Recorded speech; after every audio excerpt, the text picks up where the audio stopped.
horizons, but also from different fields of expertise, journalists, human rights lawyers, but also political activists, speaking about women and gender equality, as well as minority communities in Pakistan. So I would like to introduce the topic that we are dealing with today, and then introduce my speakers and give them the floor. As you know, the United Nations Human Rights Committee, along with various international organizations, have increasingly focused on human rights situation in Pakistan. Child marriage, forced conversions due to religion, and the misuse of blasphemy laws are among the significant issues that have been raised. These problems have severely undermined the rights and freedoms of vulnerable groups, including minorities and women, particularly, as well as religious minorities. Furthermore, the ongoing violations of basic human rights not only violate Pakistan's international obligations, but also reflect a wider socio-political crisis in which the most disadvantaged individuals in society are exploited as bargaining tools. One of the most serious and controversial human rights violations in Pakistan is the misuse of the nation's blasphemy laws, initially intended to protect religious sentiments, but unfortunately used later against individuals in Pakistan who have faced blasphemy charges.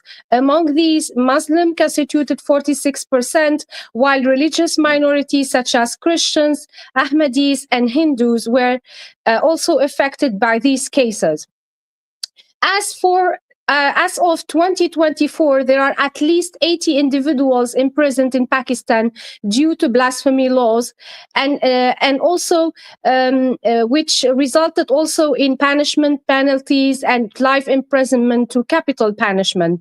In Pakistan, the rights of women are often compromised, and religious minorities are treated as inferior citizens. International organizations, including the United Nations Human Rights Committee, have increasingly focused on the right of the human rights landscape in Pakistan. Prominent issues include child marriages, forced religious conversions, and the misuse of blasphemy laws. These challenges have significantly undermined the freedom and rights of marginalized groups. Beyond violating Pakistan's international obligation, the ongoing violations of essential human rights reflect a broader socio-political crisis in which society's most vulnerable individuals are exploited. One of the most gravest and controversial human rights violations in Pakistan pertains to the exploitation of blasphemy law. And the United Nations Human Rights Committee has consistently pointed out that these laws are in conflict with international human rights standards and has recommended their alteration or abolition. As a signatory to the International Covenant on Civil and Political Rights, Pakistan is obliged to uphold freedom of expression and belief. Another significant issue that often goes unmentioned is child marriage. Child marriage is a huge issue, which is also evoked by UNICEF, which indicates that about 20% of girls in Pakistan are wed before reaching 18 years of age, with 3% married before the age of 15. This data positions Pakistan among the nations with the highest occurrences of child marriages, especially in rural and conservative areas. To meet its commitments under international treaties such as the Convention on the Rights of the Child and the Convention of the Elimination of All Forms of Discrimination Against Women, Pakistan needs to promptly address child marriage. However, conservative religious factions have posed significant challenges to legislative efforts. Multiple attempts to raise the legal marriage age for girls to 18 have been rejected in Parliament, notably in 2019. Forced conversion, which primarily affect young women and girls from religious and minority communities, especially Christians and Hindus, is a reminder that there is a conflict between international human rights standards and the influence of conservative interpretations of Islamic law in Pakistan's legislative processes. Today and during this webinar, we will address these issues with our experts. I move to introduce my first speaker, who is Mrs. Fahim Baloch, who serves as the Foreign Secretary of the Baloch National Movement and has been actively involved in the Baloch national struggle for over 25 years. He holds a master's degree in gender studies from the University of Portsmouth, England. In addition to his political engagement, he brings over 15 years of experience working with various charitable organizations with a focus on gender issues and humanitarian responses to both natural and human-made disasters. His work reflects a strong commitment to human rights, social justice, and the empowerment of vulnerable communities. Without any further delay, I give the floor to Mr. Fahim Baloch. Thank you, Mr. Fahim, for joining us today. Thank you.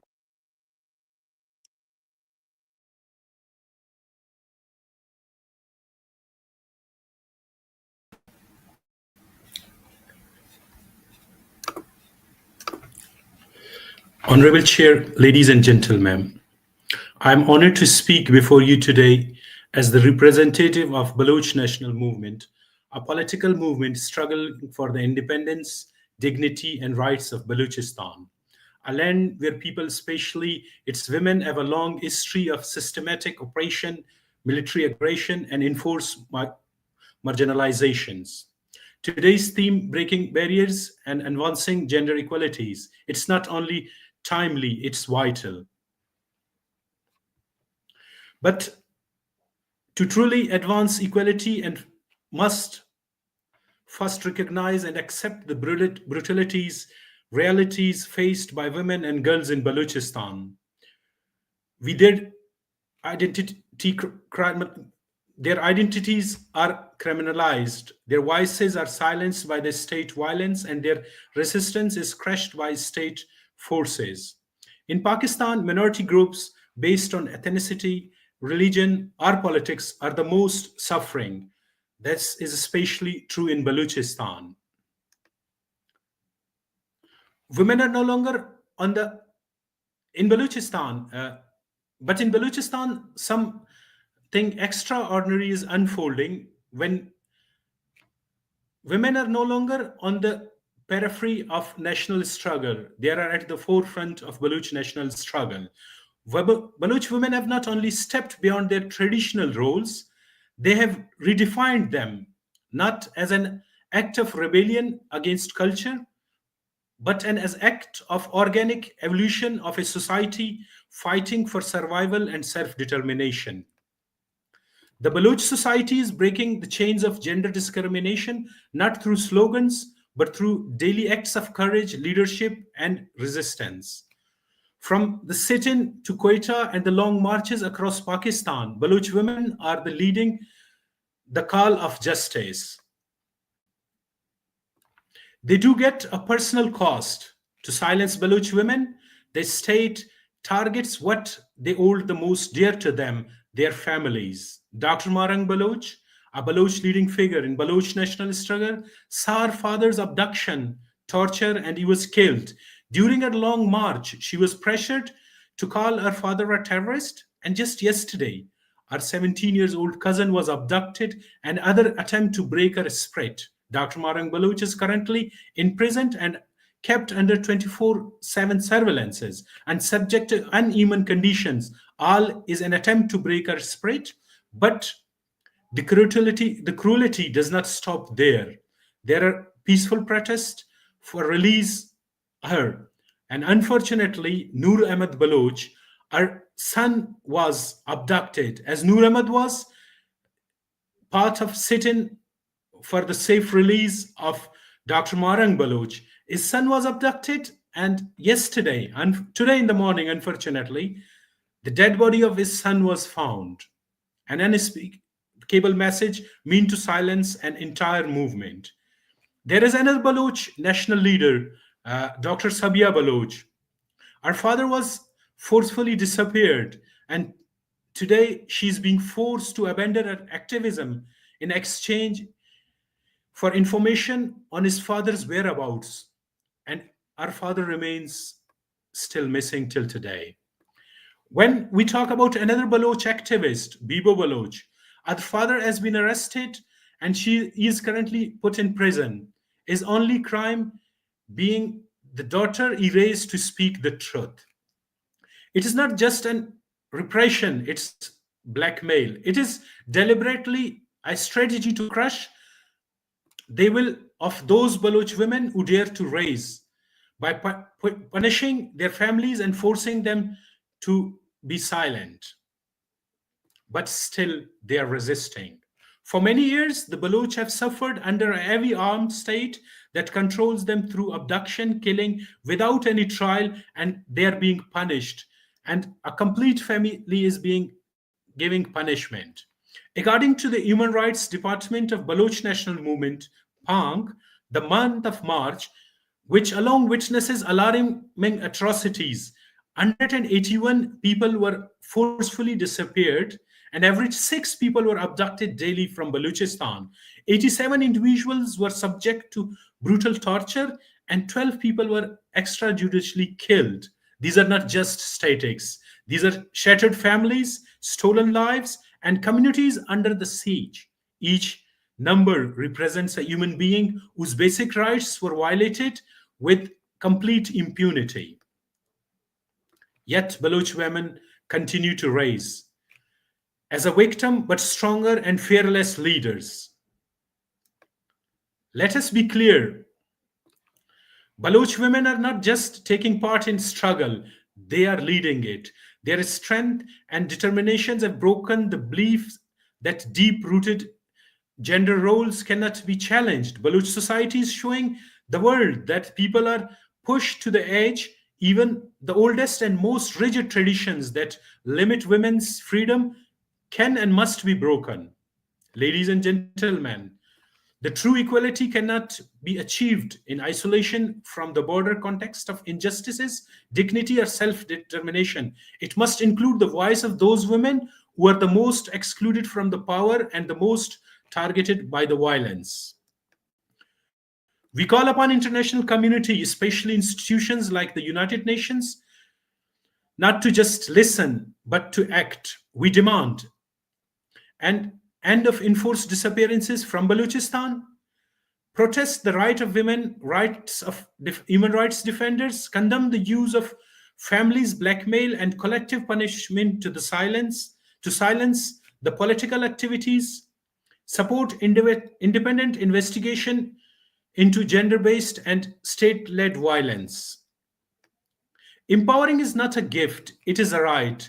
And in Balochistan, the right is being claimed and asked for. I will conclude with, let us break not only the barriers of gender inequality, but also the walls of silence, the chain of impunity, and the system of occupation that seeks hold our women back. Thank you very much. Thank you very much for your explanation, and thank you for being the voice of the Baloch women who are really doing a great job of resistance, as you mentioned. And thank you for mentioning the gender discrimination, but also this leadership movement of Baloch women, including the call for justice. So you already mentioned what happened with also human rights defenders and a call for the international institutions to act to protect human rights defenders, but also to protect women from abduction, forced disappearances, and also women from being victims of gender discrimination. Thank you very much. And we move to our second speaker, Amra Baloch, who is a UK lawyer and advocate. She has been speaking on issues such as women's rights, freedom of expression, and the plight of marginalized marginalized communities for a number of years. She is particularly vocal about the challenges faced by women around the world, with a focus on Pakistan, often focusing on the rights of ethnic minorities, the oppressed, and women subjected to violence. Without any further delay, I give the floor to Mrs. Amra Baluch. Thank you for joining us today. I'm here today to echo the cries of countless women in Pakistan, especially those in the Sindh province, whose voices have been silenced for far too long. I speak for the girls who never had a childhood, for the mothers who are mourning in silence, and for the women whose suffering has been buried under layers of shame, fear, and neglect. In Sindh, the very concept of justice is often denied to women before they even dare ask for it. Honour killings still claim lives regularly, with victims murdered by their own family members under the guise of protecting tribal or family honour. Forced marriages, some involving girls as young as 12, are treated not as crimes but customs. Acid attacks go unpunished. Women are abducted, sexually assaulted, and then forced into religious conversions and marriages. Some never return, some are never even reported missing. These are not isolated incidents. They are woven into the fabric of a deeply patriarchal system, one that views women not as individuals, but as property, bargaining chips, or burdens. A system where poverty, illiteracy, and cultural taboos intersect with legal apathy to create an environment where abuse thrives and perpetrators walk free. Laws do exist on paper. They are constitutional guarantees and legal frameworks meant to protect women and girls from violence, discrimination, and exploitation. But too often, these laws are ignored, under-enforced, or manipulated. Police hesitate to register cases, courts delay justice, political will remains weak, and women, especially those from rural areas like interior Sindh, are left to fight for their survival with little more than courage and hope. But let me be clear, the women of Sindh are not mere victims. They are survivors, they are fighters. They are poets and teachers, mothers, lawyers, activists, standing against generations of oppression with nothing but their voice, their resilience, and their unwavering belief in their right to exist with dignity. This crisis is not confined to Sindh. Across Pakistan, women face challenges that demand global attention, whether it's domestic violence in urban centres, workplace harassment in professional spaces, or societal pressure that restricts a woman's freedom to study, work, or even speak. Gender inequality remains one of the greatest hurdles to Pakistan's progression. And the injustices don't stop with gender. Religious and ethnic minority women face a compounded burden. Christian, Hindu, and Ahmadi women and girls are particularly vulnerable to forced conversions, abductions, and systemic discrimination. Their stories are often invisible, buried beneath politics, silence, and fear. So what can we do? As members of the global community, we have a responsibility, not just to observe, but to act. We must hold the Pakistani government accountable for implementing and enforcing its own laws. It is not enough to pass legislation. Justice must be made real at the grassroots level. We must invest in education, especially for girls in rural Sindh. Education is a lifeline. It is the single most effective tool to break cycles of poverty, child marriage, and systemic abuse. We must support and amplify local women-led organisations that are on the ground, working in dangerous conditions to provide legal aid, shelter, and support to survivors. We must push for international oversight and pressure, using diplomatic channels and development partnerships to ensure that women's rights are not sidelined in the name of political convenience. And above all, we must listen, not speak for these women, but hand them the microphone. Their stories deserve to be heard, not just in courtrooms or newspapers, but in rooms like this, at the highest levels of international leadership. The road to justice is long, but silence is no longer an option. Indifference is no longer acceptable. Let us not fail the women of Sindh or the countless others across Pakistan still waiting for justice, dignity and freedom. Their voices are rising. It is time the world truly listened and acted.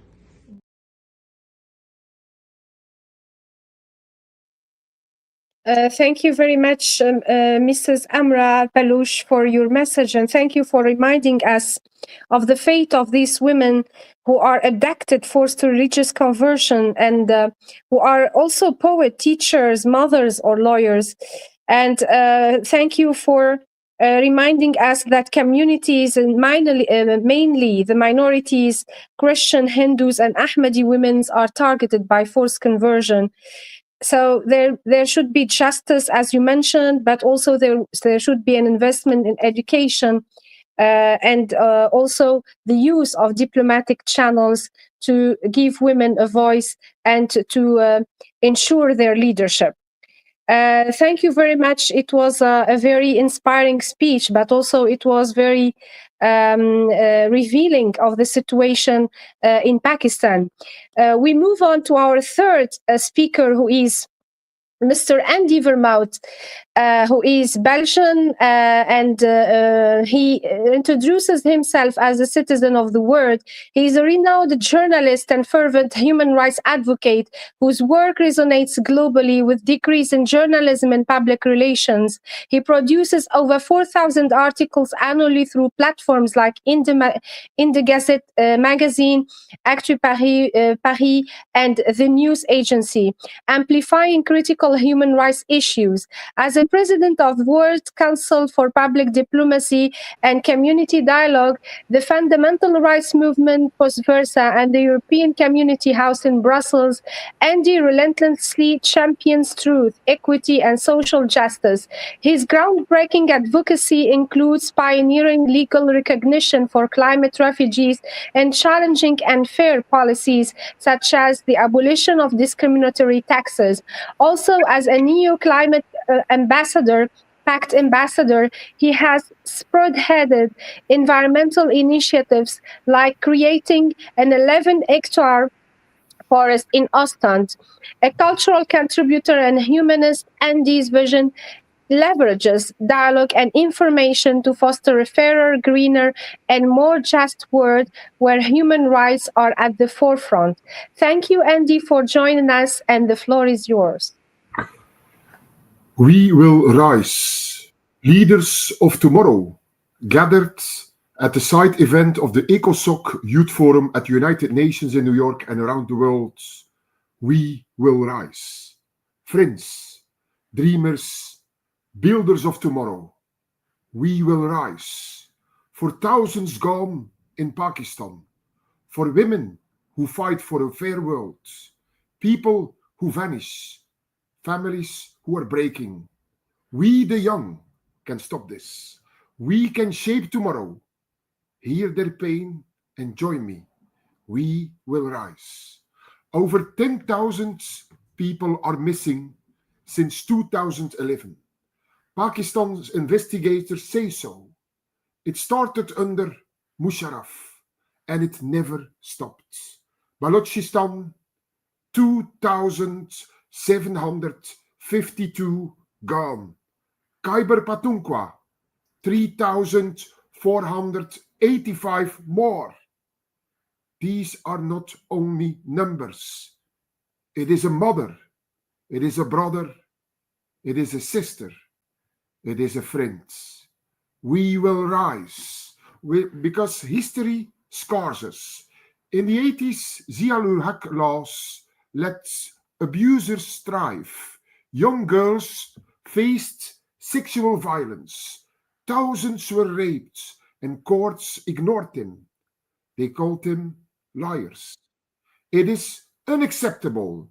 Even today, predators walk free, girls suffer, shame silences them. We must roar for them. We will rise. Women are hurt most. Some are taken, others left behind. Meet Zinat, 24, She was a Quetta poet. Her verses exposed disappearances. And in 2015, she was snatched at dawn.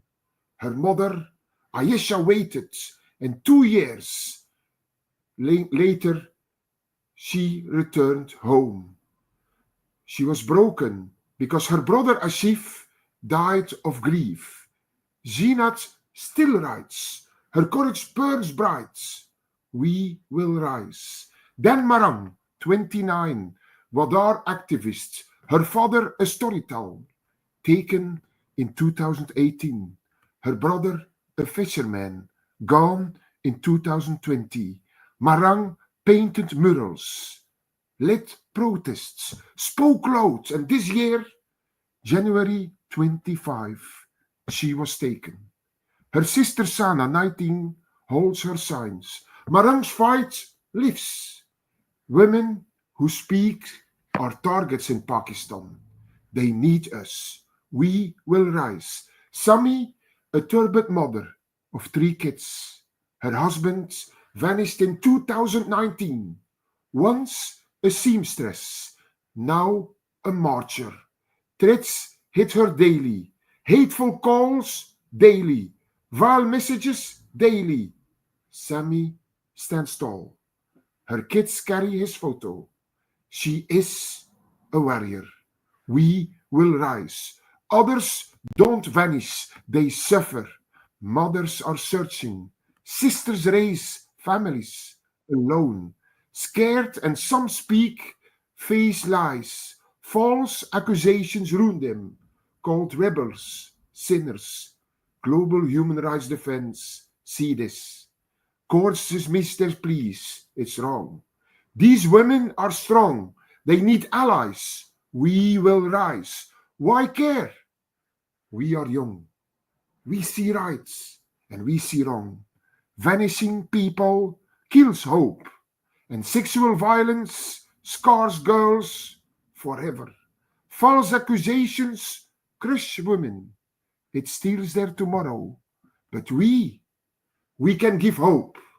We can be heroes like Zinat. We can be heroes like Marang. And we can be heroes like Sami. Because we will rise. What should we do? We should share their stories. Zinat's poems, Marang's murals, and Sami's marches. The girls' pain. At school, online, everywhere. We should demand rules and ask Pakistan to sign the Anti-Disappearance Convention, toughen laws on abuse, support the survivors, and give books, funds, and friendship. We should dream big, build apps, draw art, sing songs about them, and wake the world. We will rise. Look around. We are young. We are a storm, a justice storm. Vote today, no more missing, no more raped girls, no more slandered women. We'll shout, we'll work, and we'll bring them home. We will rise.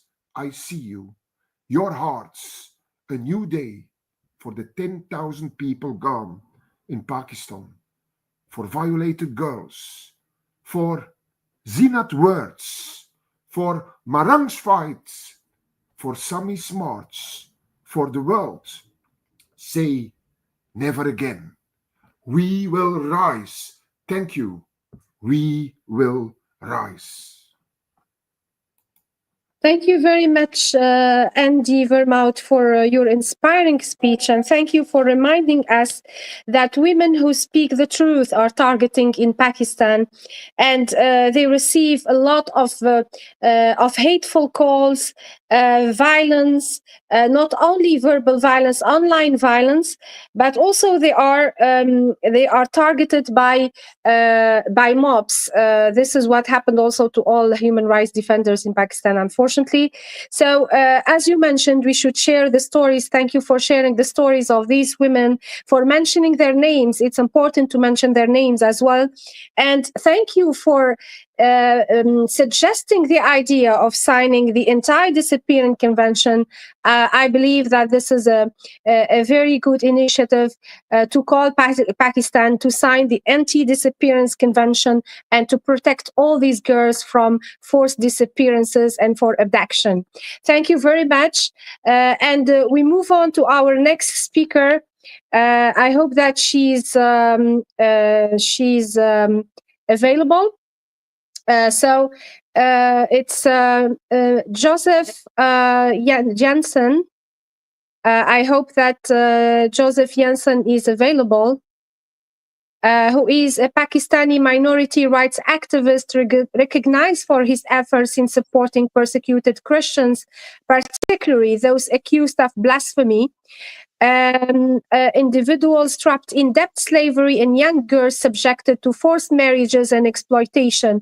Joseph and his wife are actively involved with the Jubilee Campaign, a non-profit organization dedicated to defending the rights of persecuted Christians and promoting religious freedom worldwide.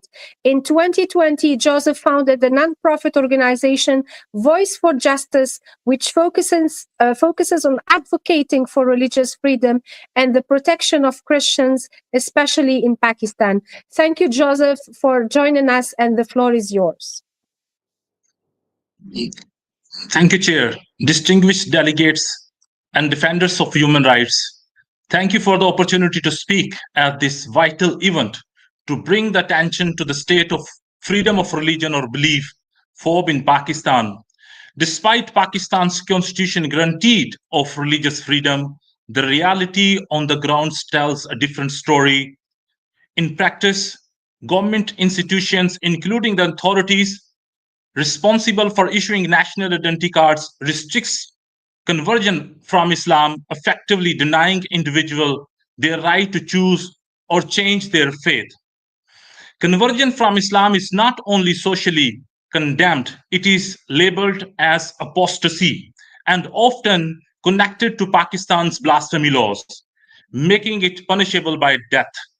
In Pakistan, you may convert to Islam, but never from it.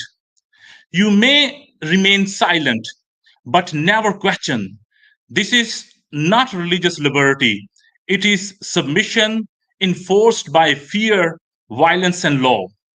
No one should ever sentence to be death for simply criticizing or expressing simple opinion on others' belief. And it is not justice. It is religious oppress. And it is the daily reality for Pakistan's minorities, such as Christians, Ahmadis, Hindus, and even moderate Muslims.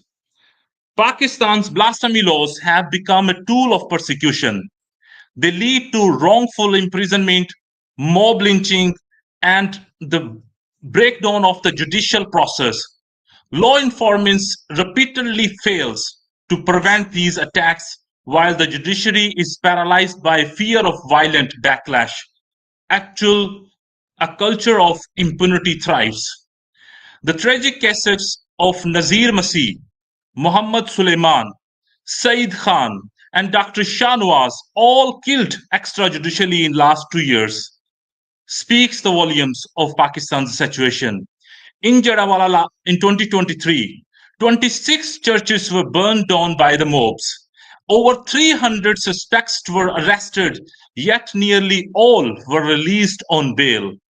This is not exceptional. This is the norm. Religious political groups such as Tehreek-e-Labbaik TLP have weaponized blasphemy allegations to silence dissent and minority voices. In 2023, the government legitimized TLP, a political party, and established a counter-blasphemy wing within the Federal Investigation Agency, not to prevent the misuse of blasphemy laws, but to institutionalize it. In 2024, the Chief Justice of Pakistan granted a bail to Mubarak Sani, an Ahmadi man accused of distributing a religious book. Extremist protests followed, leading to the Supreme Court being presumed into the erasing its own ruling that had affaired religious freedom. When judges are afraid to uphold the law, Who will? A report by the Punjab police, the blasphemy business, exposed corrupt networks, including FIA officials, who extort individuals by lodging false blasphemy accusations. On the other side, horrifying, a forced conversion issue. Christian and Hindu girls, some as young as 10, 11, 12, are abducted, forcefully converted, and married off to their abductors. These victims, like Shifa Rafat, Alina Khalid, are not just case studies, they are lives stolen. Another massive human rights violation exists in Pakistan, brickle industry, where over 4.5 million people remain trapped in bonded labor, slavery, generation to generation exploitation. Women and children are especially vulnerable, suffering several abuse, unhuman conditions. This form of modern day slavery demands immediate international attention. I do not speak from research, but my own personal experience. My sister Shagufta Kausar and her paralytic husband, Shafqat Emmanuel, were falsely accused of blasphemy and sentenced to death. Shafqat was tortured. Shagufta was threatened to rape in order to confess for the charges they never committed. They were isolated, separated for 4 minor children. Their release came only 2 months after the European Parliament's 2021 resolution calling for their freedom. Their trauma remains even in exile. While others like Anwar Kanath, who is behind the bar over 23 years, Zafar Bhatti is behind the bar for over a decade, Nadeem James Samsi is behind the bar sentenced to death over 8 years, and Shagufta Kiran, mother of 4, another woman, continue languish on death row. Some are even more than decades. Pakistan is a signatory to the International Convention on Civil and Political Rights, ICCPR, and beneficiary of Pakistan of the European Union GSP Plus trade scheme, which requires adherence to 27 core human rights conventions, yet Pakistan has failed to return its obligations. Rather than Pakistan's censorship over expression, intimidation over justice, mob rule over state protection. So I ask, how much long will the international community tolerate this? How long will the European Union reward pressure, persecution to trade privileges? Jubilee campaign urged this forum and international community to demand that Pakistan repeal Section 295 to 298 of the Penal Code and abolish death penalty for blasphemy. Make blasphemy laws to non-bailable offense. Introduce penalties for blasphemy for accused who are falsely accusing others. Criminalize forced religious conversion, especially for minors. Suspend GSP Plus status privilege until Pakistan enact tangible human rights reforms. I thank you.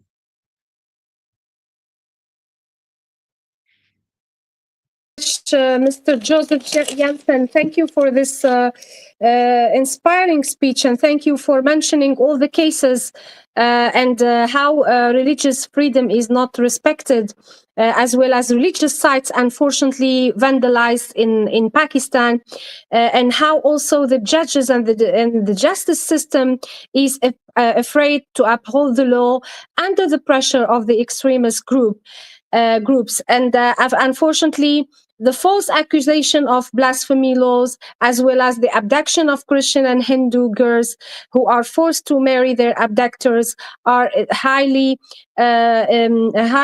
worrying. And also, what happens to the couple Shafkat and Emmanuel? I had the pleasure and the honor to meet them twice here in Belgium.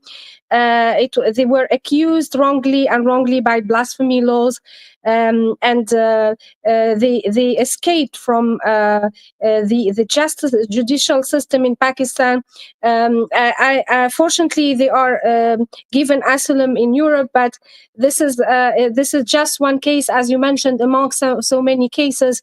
So, as you said, Pakistan has failed to GSP Plus agreement with the EU.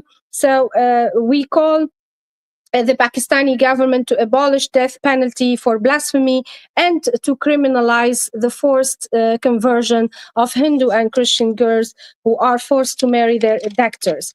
Thank you very much. And we move on to our last speaker, who is Mrs. Aisha. She is a trailblazer, where being the first woman in her family to attend university, her journey was fraught with challenges, but she remained resilient and never gave up. Aisha holds a BA in Business Administration, an MA in Political Science, International Relations. She is currently pursuing a second MA in Human Rights in Canada. She serves as an Ontario Council on International Cooperation Policy HAP member and a 2025 Result Canada fellow focusing on gender equality and social justice. As a United Nations Human Rights Committee volunteer in DAFI program Manta, her refugee advocacy work in Thailand helped open Siam University to refugee students. She conducts GBV awareness sessions with curriculum from IRC within refugee communities. Thank you, Mrs. Aisha, for joining us, and the floor is yours. Thank you. Good afternoon, respected chair, honorable delegates, fellow youth leaders and guests. Thank you for the opportunity to talk about this deeply important topic, one that was once my personal struggle but has now become my lifelong cause, advocating for gender equality and the rights of religious minorities in Pakistan. The situation for many religious communities in Pakistan has become increasingly harsh in recent years. Communities such as Hindus, Christians, and Ahmadis have long faced challenges to belonging in Pakistani society. These are not just statistics, they are lived realities, especially for marginalized communities like the Ahmadis. Today, I stand before you not just as a witness, but as an advocate for justice, equality, and lasting change. Ahmadi community faces institutionalized discrimination backed by law. The 1974 Second Amendment to the Constitution declared Ahmadis as non-Muslim, and Ordinance 20 of 1984 criminalized their basic religious practices. Ahmadis can face up to 3 years in prison simply for expressing their faith. They are further marginalized through the electoral process, where they must renounce their belief to vote. And even on passport applications, which required a declaration against their faith. Blasphemy laws are often misused against them, leading to arrest, violence, and sometimes killings. These laws and practices not only violate fundamental human rights, but have fostered a climate of fear, exclusion, and persecution for generations. This is also dangerous for Pakistan as it feeds a culture of intolerance in Pakistani society. Today, I want to talk about a group of women whose struggle are often overlooked, Ahmadi women and girls in Pakistan. These women face not just one, but multiple layers of discrimination. As women, they face gender inequality. As Ahmadis, they face religious persecution. Their lives are often shaped by fear, silence, and exclusion. Regardless of that, they continue to show remarkable strength and resilience. We cannot talk about gender equality without recognizing those who are double marginalized. These women face barriers to education, employment, and healthcare simply because of who they are. It is time their stories are heard. It is time their rights are recognized. We must push for stronger legal protections, laws that should protect them. And also, often these laws often failed to protect them, or worse, and used against them. Gender-based violence and legal discrimination are daily realities for Ahmadi women. We must stand with them and call for legal frameworks that truly safeguard all women, especially those from minority communities. Every day, we talk about economic empowerment of women and independent women. True independence begins with opportunity. I personally know many young women who were forced to abandon their education halfway, or who, despite completing their degrees, never had the chance to pursue a career, not because they lacked ambition, but because their religious identity denied them opportunities. Many ended up in early marriages, not by choice, but because in South Asian societies, women are expected to carry the burden of family dignity on their shoulders alone. This is not just about woman's lost potential. It is the result of state-enabled discrimination that passes generational trauma from one woman to the next. Let's support initiatives that provide Ahmadi women with access to education, skills training, and economic resources. Let's create safe, inclusive spaces where they can thrive on their own terms. We must empower young women. Young Ahmadi women have ideas, ambition, and power. What they need is a seat at the table. Let's bring them into the conversation on policy, leadership, and change, because they don't just deserve to be heard, they deserve to be led. Let me conclude.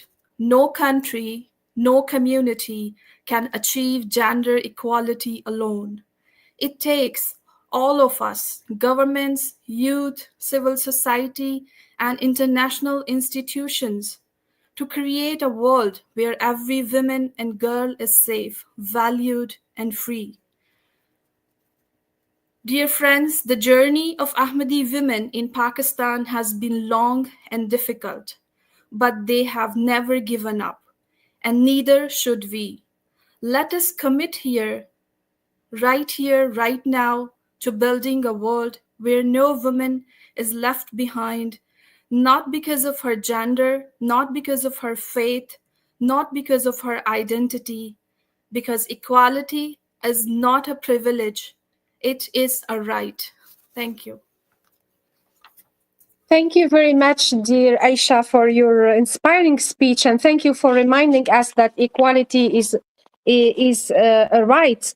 And thank you for standing for Ahmadi women who are facing discrimination from generation to generation, unfortunately, and who need stronger legal protections, as you mentioned, not only Ahmadi women, but all women from minority groups. And unfortunately, they didn't have access to education, they didn't have access to economic opportunities, but also, as you mentioned, they need to have access to policy and to political leadership positions, as well as economic leadership position. And nobody can act or can achieve gender equality alone. We should come together to empower women and girls everywhere in the world. Thank you very much. And we move on to our last speaker, a human rights officer of Global Human Rights Defense, Mrs. Charlotte, who is also holding a master's degree in international laws with a specialization in human rights And she is also dedicated to the protection of vulnerable groups worldwide, including women, children, and ethnic and religious minorities. She represents their voices here at the Human Rights Council in Europe, but particularly in Geneva, European Union, and in The Hague. So we are really honored to have Charlotte Zierer today with us as a speaker. And let me remind you that we have a lot of viewers in all the channels, social media, YouTube, and we have so many people following us from the United States, from Geneva, from the European Union, and from South Asia as well. So we are really honored to have so many viewers today, and we keep the questions at the end. Thank you very much for staying with us today, and we give the floor right now to Charlotte Zierer. Thank you, Charlotte. Thank you, Manel. I'm honored to address you today on behalf of Global Human Rights Defense, which is our organization, and I will present some key findings from our recent report, which assesses the situation of women and girls in Pakistan from a human rights perspective. What our report finds is that despite constitutional guarantees and international obligations, because as we've heard, Pakistan has ratified the ICCPR, Pakistan has ratified the CEDAW, gender inequality in Pakistan remains a significant issue. And this issue is deeply entrenched in social structures, in legal practices, and in institutional behaviors. So first, what we find is that education remains one of the most critical areas of concern. According to our report, although national enrollment figures have improved marginally, significant gender disparities remain, and this is particularly the case in rural areas and among minority communities. Girls face a range of barriers, including sociocultural norms, early marriage, and security concerns. And what is worth noting here is that female literacy remains markedly lower than male literacy, which reinforces these long-term economic and social marginalizations. Second, access to healthcare, especially reproductive and maternal health, is also insufficient. Women in remote and low-income areas often lack basic health services. And our research highlights that Pakistan continues to experience one of the highest maternal mortality rates in South Asia, largely due to limited access to skilled birth attendants and inadequate health infrastructure. And moreover, stigma and misinformation around reproductive health restrict women and girls from seeking necessary care and information. In terms of economic participation, women's involvement in the formal labor force is alarmingly low, although they contribute significantly to the informal economy, so to agriculture and domestic work and so on and so forth. This labor remains undervalued and unprotected. We see that workplace harassment, lack of mobility, and unequal pay further hinder women's ability to engage fully in economic life. And structural inequalities and discriminatory labor laws reinforce this exclusion. Third, our report finds that legal protection remains inconsistent and inadequately enforced. I think this is something that almost all of our speakers so far have highlighted.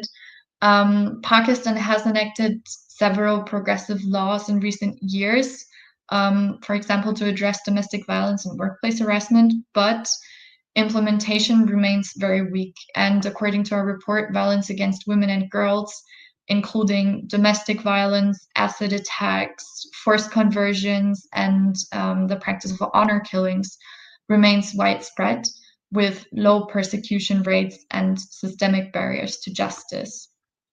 Lastly, what we find particularly concerning is the situation of women and girls from religious minorities communities, as we also heard. Our report documents numerous cases of forced conversions and marriages, most often involving minor girls, and enforced disappearances. And enforced disappearances are a practice by which individuals are arrested, detained, or abducted by or with the authorization of a state, followed by refusal to acknowledge that deprivation of freedom or to give information on the fate or whereabouts of those persons. with the intention of removing them from the protection of the law.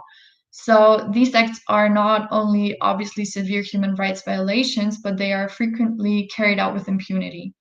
And the absence of effective legal redress and protection mechanisms only exacerbates the vulnerability of these groups. Now, despite these challenges, there are some encouraging signs of progress. We have youth-led initiatives, women's rights organizations, and civil society actors in Pakistan that are increasingly vocal and active. I think Fahim highlighted this very nicely as well. And digital advocacy, legal aid programs, and community-based education efforts are kind of building a momentum at the moment for change, even in the most restrictive environments. At this forum, where the voices of youth and civil society intersect with multilateral policy, we have a critical opportunity to reinforce accountability, to mobilize resources, and foster international cooperation. So as GHRD, we advocate strongly for strengthening legal protections, for expanding access to education, for improving healthcare services, and for promoting the economic inclusion of women and girls in Pakistan. And what is essential here is to ensure the protection of minority women and girls so that we can really speak of a fair and equal society for all. Thank you. For this interesting report. Thank you for the work you are doing, and thank you HRD for your inspiring and impressive work that you are doing inside the UN and the EU institutions. Actually, the report that you mentioned is extremely important, which mentions gender equality and education in the field of education, especially in rural areas, regarding women and girls, as well as the economic and social marginalization. With regard to healthcare, also the problem of to have access to healthcare for women and girls, and misinformation about productive health is really problematic, as well as workplace harassment, no equal pay, and the legal protection, which needs to be improved as well. The religious minorities, as we mentioned during this webinar, are targeted by forced conversion and marriages, as well as there is an impunity in the system which encourages the human rights violations nowadays, unfortunately. Fortunately, as you mentioned, there are very good initiatives like the youth-led initiatives and women rights initiatives, as Fahim mentioned, with the Baluch community. So as also Aisha mentioned, with the Ahmadi community, who are trying to have an act of resistance and resilience, and to promote leadership of women in different sectors. So I would like to end up this to conclude this discussion by thanking all the inspiring speakers, and by mentioning the key ideas that they have brought during this debate. As I mentioned, Mr. Fahim, he mentioned what Baluch women are doing to protect the work of leadership and resistance, and to call for justice.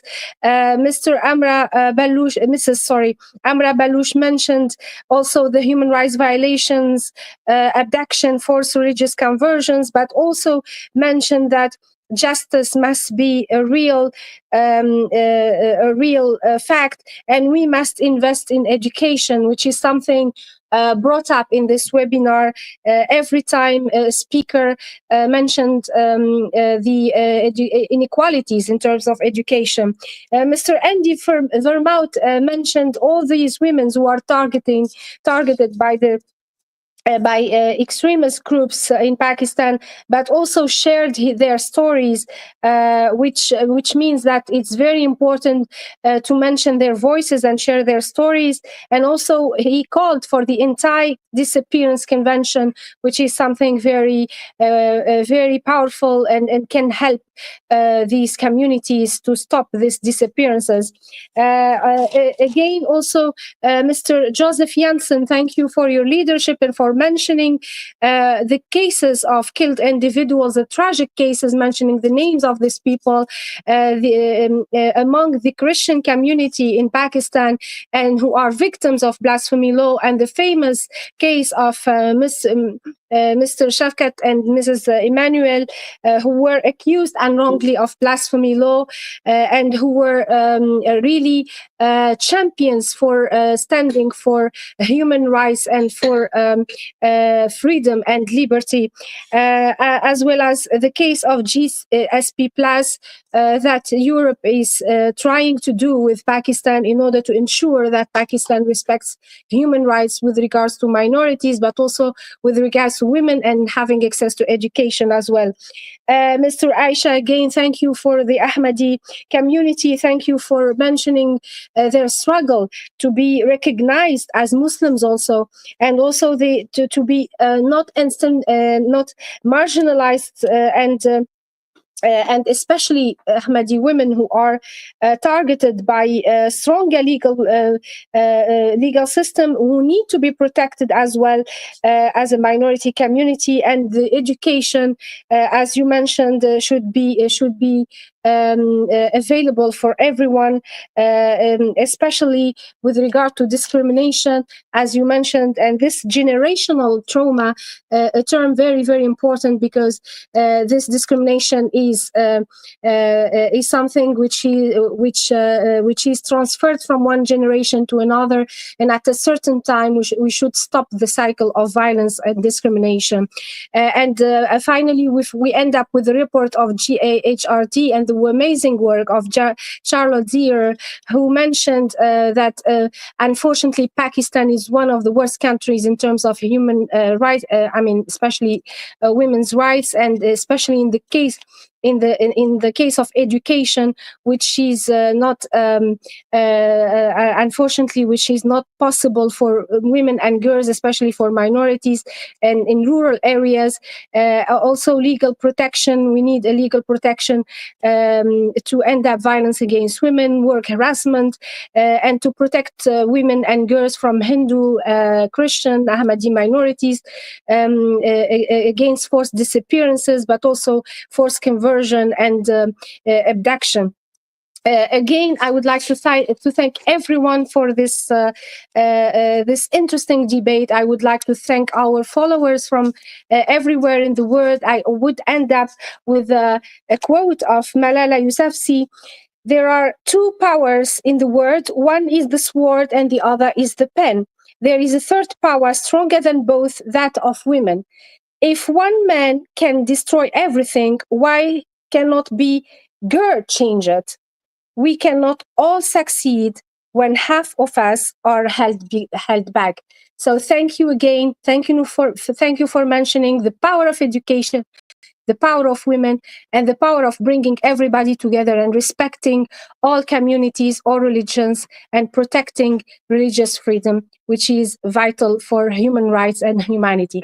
Thank you very much, and wish you a good afternoon and a nice evening. Thank you.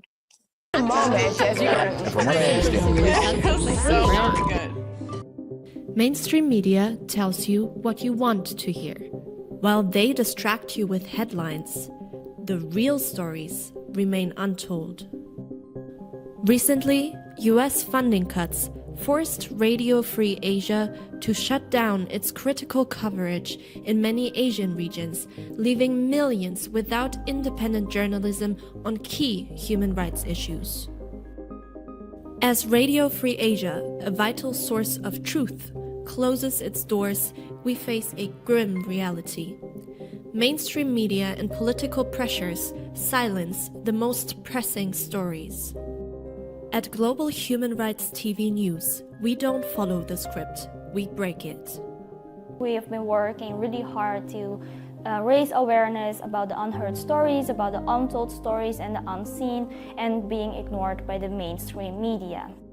GHR TV brings to light the stories from the downtrodden, the stories from the people who are embedded in the society and the communities. We work with the people who are there in the society, and we get direct reporting from the victims and those who are facing the consequences of the atrocities. Just like Radio Free Asia, Global Human Rights TV faces the reality of reduced funding. We are not immune to the pressures that silence the truth. GHRTV is essential because it sheds light on human rights issues that usually are left on the shadows. It brings attention to stories and struggles that mainstream media frequently overlooked. For us, GHRIT is more than a media outlet or organization. It's a platform for education and global solidarity in the defense of human rights. But we refuse to let financial struggles stop us. Our mission to bring you reliable human rights news has never been more urgent, and we need you to help us continue.